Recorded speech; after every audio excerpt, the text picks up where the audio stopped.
గత ఏడాది తెలుగులో చిన్న సినిమాగా వచ్చి ఘన విజయాన్ని సాధించింది పెళ్లి చూపులు. ఈ సినిమా ద్వారా పరిచయమైన విజయ్ దేవరకొండ, రీతు వర్మ కూడా మంచి స్టార్స్ గా పేరు తెచ్చుకున్నారు. దీంతో ఈ ఇద్దరు స్టార్స్ వరుస సినిమాలతో బిజీగా ఉన్నారు.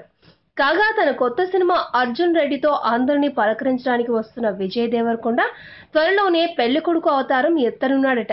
ఈ యంగ్స్టర్ కు ఎప్పటి నుండో ఒక గర్ల్ ఫ్రెండ్ ఉందట. ఆమె పేరు వెమ్మి. ఇప్పుడు తన ప్రేమను పెళ్లిగా మార్చుకోవాలని నిర్ణయం తీసుకున్నాడట ఈ హీరో.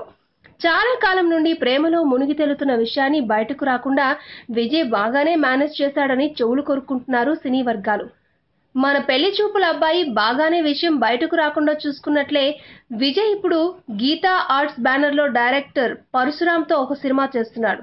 ఈ సినిమా రిలీజ్ తర్వాత పెళ్లి ఉండే ఛాన్స్ ఉందని ఓ ఇంగ్లీష్ పత్రిక వార్తను ప్రచురించింది. ఈ వీడియోపై మీ విలువైన కామెంట్స్ ని మాతో షేర్ చేసుకోండి. అండ్ ఇంకో విషయం, సబ్స్క్రైబ్ చేయడం మర్చిపోకండి.